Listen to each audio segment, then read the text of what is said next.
Assalamualaikum warahmatullahi wabarakatuh. Kembali lagi di channel Mathmaster, tentunya bersama saya, Kak Eko. Pada kesempatan kali ini, kita akan membahas mengenai materi perbandingan trigonometri pada segitiga siku-siku. Namun sebelum kita lanjut, jangan lupa untuk like, comment, share, dan subscribe video ini. Semoga videonya bermanfaat dan mudah-mudahan bisa menjadi amal jariah untuk kakak tentunya. Amin. Seperti biasa untuk adik-adik yang belum sholat dan belum beribadah, silakan untuk sholat dan ibadah terlebih dahulu.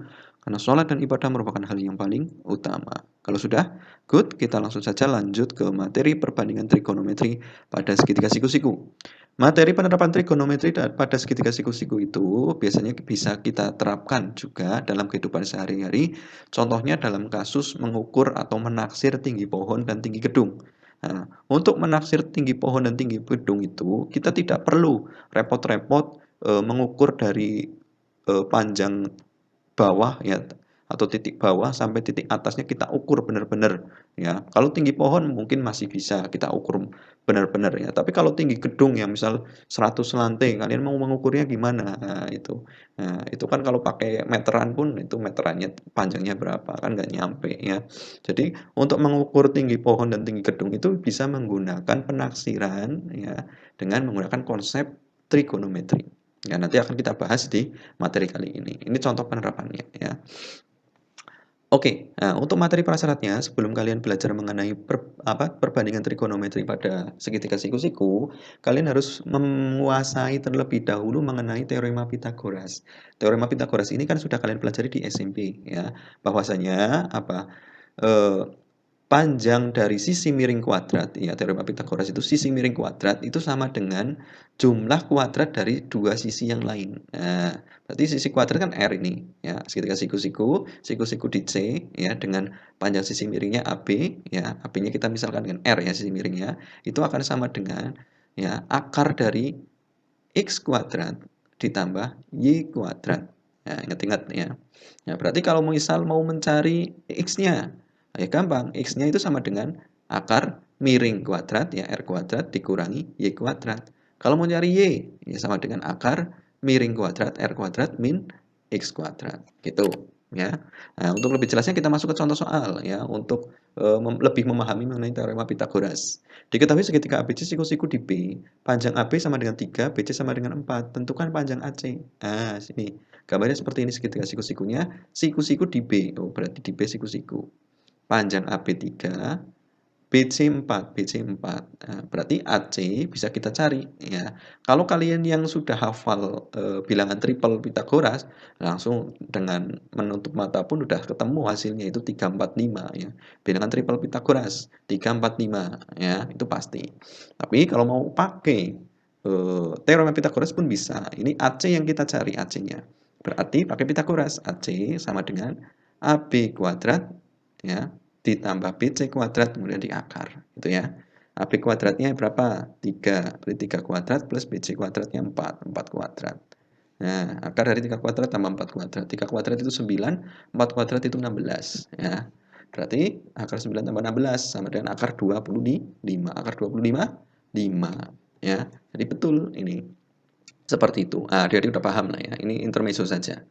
Oke, itu yang pertama. Kemudian materi prasyarat yang lain yaitu mengenai bilangan triple Pitagoras tadi. Triple yang pertama itu 345 ya.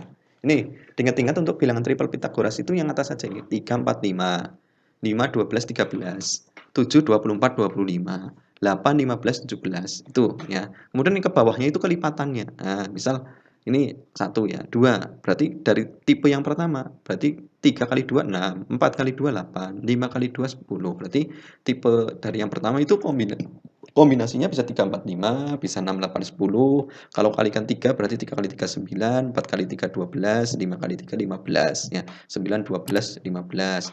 4 berarti 3 kali 4 12, 4 kali 4 5, 16 ini harusnya ya. 12, 16, 5 kali 4 20. 12, 16, 20. Ini 16 ya, bukan 15. Nah, gitu dan dan seterusnya. Nah, itu. Sekarang ini, nah tipe kedua 5, 12, 13. Berarti nanti masih tipe yang kedua kalau dikalikan 2, 5 kali 2 10, 12 kali 2 24, 13 kali 2 26 dan seterusnya. Tipe ketiga pun sama, dikalikan 2 jadi 14, 24 kali 2 48, 25 kali 2 50. Jadi triplenya kalau 14 48 pasangannya 50 gitu ya. Hafalkan yang atas saja ya. Kalau ada segitiga siku-siku, sisi miringnya kita cari, sisi miring kan berarti yang paling panjang. Ini miringnya, sisi miringnya. Nah, yang paling panjang. Nah, berarti kalau 34 pasangannya 5. 5 12 berarti miringnya 13. 7 24 berarti miringnya 25. 8 15 berarti miringnya 17. Ini di SMP sudah pernah dapat ya. Ini hanya intermezzo. Silakan bisa kalian hafalkan. Oke. Nah, sekarang langsung masuk ke materi perbandingan trigonometri pada segitiga siku-siku. Nah, untuk perbandingan trigonometri itu yang akan kalian pelajari ada sinus, cosinus, tangen, kosekan, ya, CSC itu kosekan ya. Kemudian sekan, kotangen. Dengan rumusnya, sinus itu adalah sisi depan bagi miring, ya, sisi depan bagi sisi miring. Cosinus itu sisi samping bagi sisi miring. Tangen itu sisi depan bagi sisi samping. Kosekan itu sepersin. Nah, jadi kalau sinnya itu depan bagi miring, berarti sepersin berarti miring per depan, kebalikannya. Ya. Nah, sekan itu seperkos. Nah, berarti kebalikannya kos ini. Samping miring berarti sini miring samping. Ya. Kotangan sepertan. Oh, berarti ini kebalikannya tangan. Kotangan itu. Tangan itu depan samping, berarti samping depan ini kotangan. Gitu. Nah, ini harus dihafal. Ya. Nah, harus hafal dari nomor 1 sampai 6. Tapi biasanya yang paling sering keluar itu adalah nomor 1 sampai 3 itu sin kostan. Jadi wajib hafal, wajib ya. Wajib hafal untuk nomor 1 sampai 3 ini. Nah, cara menghafalnya itu gini, yang kita jembatan keledainya kalau sin itu si demi, si demi, sin depan miring ya. Sin depan bagi miring. Kos kalau kos sami ya. Kos sami, kos samping miring. Kos samping miring ya. Kos samping bagi miring. Tan kalau tan desa, tan depan ya, tan itu depan bagi samping. Sin mencari sin, si demi, oh sin itu depan bagi miring. Kos kosami, kos itu berarti samping bagi miring. Tan desa, oh tan itu sama dengan depan bagi samping gitu ya. Untuk kosekan, sekan dan kotangan silakan kalian bikin sendiri jembatan keledainya ya. Gitu. Nah, untuk lebih jelasnya kita langsung saja masuk ke ini ilustrasinya. Perhatikan gambar berikut. Ada segitiga siku-siku A, B, C, siku-sikunya di titik C ya, di sini dengan ya menamakan panjang sisi, ingat-ingat. Kita lihat titik sudutnya ya, titik sudutnya segitiganya itu A, B, C. Menamakannya berarti ke depannya. Depannya A, oh berarti ini sisi A. Kita namakan dengan A kecil ya. Jadi BC itu panjang BC itu sama dengan A kecil ya. Nah, kemudian di sini depannya C, depannya C. Oh, berarti ini C gitu. Ya, ini depannya B. Ya, di sini titik B depannya ya berarti sini B. Gitu ya. Nah, ini Kakak rapikan dulu. Nah, ini B karena depannya B, sini depannya C berarti C. Ingat, kalau titik sudut tuliskan dengan huruf kapital. Tapi kalau sisi, nama sisi, ya ini nama sisi ya. Sisi BC itu sama saja sisi A. Sisi AC itu sama saja sisi B. Sisi BA atau AB itu sama saja sisi C. Menamakan sisi itu dengan huruf kecil ya. Titik A, sisi di depannya ya berarti sisi A. Ini titik C, sisi di depannya berarti sisi C ya. Titik B, sisi di depannya berarti sisi B gitu ya. Enggak hapus. Oke. Nah, sekarang sudutnya misal sini sudut alfa. Oke. Perhatikan. Maka apabila ada segitiga seperti ini, maka sin alfa akan sama dengan sin alfa. Ingat-ingat sin itu apa? Si demi, depan per miring. Cos sami, samping per miring. Tan desa, depan per samping. Berarti kita harus mencari dulu untuk menyelesaikan ini. Ini kita harus cari siapa sisi depannya, siapa sisi miringnya, siapa sisi sampingnya. Ingat-ingat ya, dilihat di sini. Kita bicaranya di sini adalah sudutnya alfa ya. Nah, alfanya di mana letaknya? Nah, ini dilihat dulu alfanya. Alfanya ini. Berarti depannya alfa mana? Depannya alfa kan ini A. Nah, ya, sudutnya alfa, depannya alfa itu ini A. Kemudian miringnya mana? Miringnya itu depan dari sudut siku-siku. depan dari sudut siku-siku pasti sisi miring, pasti, itu pasti ya. Jadi depan dari sudut siku-siku itu sisi miring yaitu sisi C. Nah, sudah ketemu berarti sampingnya itu B sisanya. Nah, berarti sisi A disebut sisi depan alfa, A depan alfa. Nah, kemudian B itu sisi samping, C itu sisi miring. Ingat-ingat sisi miring selalu di depan sudut siku. Nah, kalau sudah ditentukan depan, samping, miringnya itu sisi apa saja, tinggal substitusikan ke sini kita bisa mengerjakan ya. Untuk perbandingan trigonometrinya ya. Sin alfa tadi sin demi ya. Sin demi ya, depan per miring, depannya itu A, miringnya C. Oh, berarti A per C gitu ya. Kosami ya, samping per miring, sami. Sampingnya itu B, miringnya C. Oh, berarti B per C ya. Cos sami, cos dari A, samping miring ya. Sampingnya B, miringnya C, B per C. Tan desa, tan depan, depannya A, sampingnya B, depan bagi samping ya, berarti A per B. Itu. Kemudian kosekan alfa. Nah, kosekan kan sepersin. Sepersin sinnya udah ketemu ini A per C. Berarti kebalikannya ini. Jadi C per A. Nah, sekan itu seperkos ya. Berarti kebalikannya kos. Kosnya B per C, berarti sini C per B. Gitu. Kotangan berarti ini sepertan. Berarti kebalikannya tan. Tannya A per B, berarti sini B per A. Gitu ya. Seperti itu untuk mengerjakannya. Semoga adik-adik paham. Kalau udah paham, good. Kita langsung lanjut ke berikutnya. Nah, perhatikan gambar berikut ya. Di sini ada segitiga ABC. Ini yang tadi. Ini kakak tuliskan lagi ya. Sekarang kalau segitiganya seperti ini bentuknya. Tentukan perbandingan trigonometri sudut B. Kalau tadi ini sudut A di sini. Kalau sudut B berarti di sini ya. B ini sudutnya di sini. Nah, ya. Ini nilainya masih sama. Sisi A ini ya. Sisi A itu depan titik A atau sudut A. Sisi B itu depan sudut B atau titik B ya. Nah, sisi C itu depan sudut C atau titik C ini. Nah, depannya. Nah, sekarang kita mau cari perbandingan trigonometri dari sudut B. Sudut B misal ini kita namakan beta misal ya. Kalau sudut A itu alfa, sudut B itu beta misalnya.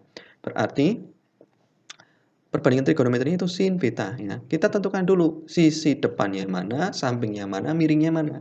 Nah, depannya kita mau melihat di sini kan perbandingan trigonometri sudut B atau di beta. Nah, berarti depannya beta apa? B. Nah, sisi depannya itu adalah B. Kemudian sisi miringnya C tetap ya. Ya, karena di depan sudut siku-siku ya. Sisi miring selalu di depan sudut siku-siku. Berarti sampingnya itu sisanya itu A. Nah, tadi udah ketemu ya, depannya itu sisi B, ya, sampingnya A, miringnya C. Ya. Depan B itu B ya, samping beta itu A, miringnya itu C. Kalau sudah, tinggal masukkan ke sini saja. Sin ya, sin beta itu depan depan per miring, beta, depannya itu B, miringnya C. Ya, berarti B per C. Kosami, kosnya samping miring ya, samping beta itu A, miringnya C, berarti A per C. Ya. Nah, ini sampingnya adalah A, miringnya C, A per C. Sama saja. Tan desa berarti depan per samping. Tan beta berarti desa depannya B, sampingnya A, B per A. Ya, depannya B, sampingnya A, B per A. Itu. Kosekan beta itu sepersin beta, bukan sepersin alfa ya. Sepersin beta. Ini ganti. Sepersin beta. Beta, ini beta. Nah, berarti sin betanya itu B per C. Berarti sini kebalikannya jadi C per B. Gitu ya. Sekan beta itu seperkos beta. Ya, bukan seperkos alfa ya. Seperkos beta. Nah, berarti ini dilihat kalau cosnya A per C berarti sini sekannya C per A kebalikannya. Kotangan beta berarti sepertan ya. Sepertan beta ya bukan alfa ya. Sepertan beta. Nah, berarti kebalikannya. Kalau tan betanya B per A berarti sini A per B. Itu. Nah, semoga dipaham. Kalau udah paham, good. Kita lanjutkan. Intinya, ketika menentukan perbandingan trigonometri, lihat sudutnya di mana letaknya. Ya, jangan mentang-mentang alfa ya sini semua, betanya nanti sini gitu. Enggak ya. Jadi dilihat nanti sisi depannya itu adalah depan sudut yang mau ditentukan ya. Sampingnya ya samping sudut yang mau ditentukan. Miringnya ya depan sudut siku-siku. Tentukan dulu sisi depan, samping, miring. Baru bisa dikerjakan menentukan perbandingan trigonometri. Gitu. Nah, lebih jelasnya kita masuk ke contoh soal. Ya. Nah, di sini diketahui sebuah rancangan kemiringan jalan raya berbentuk segitiga. Jika panjang sisi miring yang menanjak itu adalah 10 meter dan tinggi tanjakan adalah 8 meter, maka tentukan perbandingan trigonometri di puncak tanjakan. Ya, untuk titik sudutnya ya, di titik sudut puncak tanjakan. Sin, cos, dan tan-nya saja yang disuruh ditentukan itu sin, cos, dan tan-nya saja. Langkah pertama buat sketsa terlebih dahulu. Nah, ini segitiganya siku-siku ya. Dengan panjang sisi miringnya menanjak 10 meter ya, tanjakannya 10 meter ini. Ini segitiga siku-siku ya, kurang ya, berbentuk segitiga siku-siku. Segitiga siku-siku. Nah, tambahi siku-siku. Kalau berbentuk segitiga tok ya, nanti segitiganya macam-macam, bisa segitiga sembarang, ini nggak harus siku-siku ya. Nah, jadi ini segitiga siku-siku. Nah, dengan panjang sisi miringnya 10 meter ya, kemudian tinggi tanjakannya itu 8 meter, tingginya berarti ini ya 8 meter. Nah, berarti sisi ini panjang alasnya belum tahu ini. Nah, oleh karenanya untuk mencari perbandingan trigonometri kan kita harus tahu sisi miringnya panjangnya berapa, sisi depannya berapa, sisi yang lain itu berapa ya. Depan, samping, miring itu harus tahu semua panjangnya. Nah, oleh karenanya untuk yang sisi samping ya, kita misalkan ya itu dengan X, ini kita misalkan X ya, kita misalkan X BC-nya, BC-nya kan kita mau cari ya, ini segitiganya kita namakan nggak masalah, sembarang aja, A-nya mau di sini nggak apa-apa, B-nya sini nggak apa-apa, C-nya sini nggak apa-apa, tapi kakak tuliskan di sini A-nya di atas ya, A, B, C, berarti kita cari dulu sisi BC-nya, ya, karena ini belum ketemu panjangnya berapa, BC itu misalkan kita panjangnya itu X ya, X ini misalkan X ini ya. Berarti bisa dituliskan juga BC sama dengan ya. Ingat teorema Pitagoras, BC itu sama dengan miring kuadrat kurangi sisi yang lain kuadrat di akar ya. Berarti akar miringnya itu AB ya, AB kuadrat min AC kuadrat ya. AB-nya itu 10, berarti akar dari 10 kuadrat min AC-nya 8 kuadrat gitu. Jadi sama dengan 10 kuadrat itu 100, 8 kuadrat itu 64. 100 kurangi 64 itu hasilnya 36. Akar 36, 6 ya. Atau pakai triple Pitagoras, bilangan Pitagoras ya. Itu 6, 8, 10. Ada ya. Nah, kalau hafal, kalau nggak hafal ya langsung pakai teorema Pitagoras saja. Temu ya. Jadi BC-nya 6 meter. Nah, sekarang tinggal kita tentukan perbandingan trigonometrinya. Nah, padahal tadi sudah ditentukan bahwasanya untuk perbandingan trigonometri sudutnya ya sudah ditentukan yaitu sudut puncaknya ini. Sudut puncak tanjakannya. Nah, ini berarti di sudut A. Berarti perbandingan trigonometri di sudut A atau di sudut B, AC atau di sudut C, AB, nggak masalah. Sama aja intinya di sudut A. Sudutnya sudut A ini. Nah, tentukan sin kostannya. Nah, sin kostan. Sin sudut BAC, cos sudut BAC, tan sudut BAC berapa? Ingat, berarti kita tentukan dulu depan, sisi depannya mana? Depan sudut A ini, sudut BAC. Ini sisi depannya, yaitu BC. Depannya itu BC. Ya, sisi depannya itu BC. Sisi miringnya itu adalah depan sudut siku-siku, yaitu 10 atau AB, sisi AB. Miring itu AB, panjangnya 10. Depannya itu BC, ya, sisi depannya BC. Kemudian sampingnya berarti sisanya ini, yaitu AC. Nah, panjang miring AB-nya, AB-nya berapa itu? AB-nya itu 10, ya, 10 meter. Depannya itu ini 6 meter, ya. Sampingnya itu ini, sisanya itu AC 8 meter. Tinggal masukkan ke sini. Sin sudut PAC, si demi, ya, si demi, depan per miring. Depannya ini 6, miringnya 10, 6 per 10. Ya. Kemudian kosami, ya, samping per miring, sampingnya 8, miringnya 10, berarti 8 per 10. Tandesa, ya, tandesa, ingat-ingat, depannya itu 6, sampingnya 8, berarti 6 per 8. Nah, ini bisa disederhanakan, ya, 6 per 10, nah, ini sama-sama bagi 2, jadi 3 per 5. 8 per 10 bagi 2, jadi 4 per 5 ya. 6/8 sama-sama bagi 2. Jadi 3/4 hasilnya. Gitu. Bisa sederhanakan ya. Itu saja dari kakak. Jangan lupa dipahami kembali untuk video kali ini untuk lebih pahamnya ya. Kalau ada pertanyaan tuliskan kolom komentar. Kalau tidak takut kita lanjutkan ya ke latihan soal. Ingat-ingat. Sekarang nomor 1 untuk latihan soalnya, tentukan perbandingan trigonometri sinus, kosinus, tan, kotangen, sekan, kosekan di sudut A atau di titik A. Berarti sini. Nah, di A. Ingat-ingat, berarti sisi depannya siapa? Di depan ini ya. Kalau ini. Sampingnya siapa? Ini. Miringnya siapa? Ini. Kalau sudut B mana? Ini. Hati-hati, depannya siapa? Sisi depannya ini, gitu ya. Berarti tentukan dulu. Untuk nomor 1 dan 2 itu hasilnya beda. Walaupun sama-sama sin, itu hasilnya beda. Karena untuk sisi depan, samping dan miringnya itu pun beda. Gitu ya. Jadi perhatikan sudutnya dulu. Oke, gitu saja dari kakak. Jangan lupa untuk like, comment, share, dan subscribe video ini. Semoga videonya bermanfaat ya. Kakak akhiri, kurang lebihnya mohon maaf. Sekian. Assalamualaikum warahmatullahi wabarakatuh.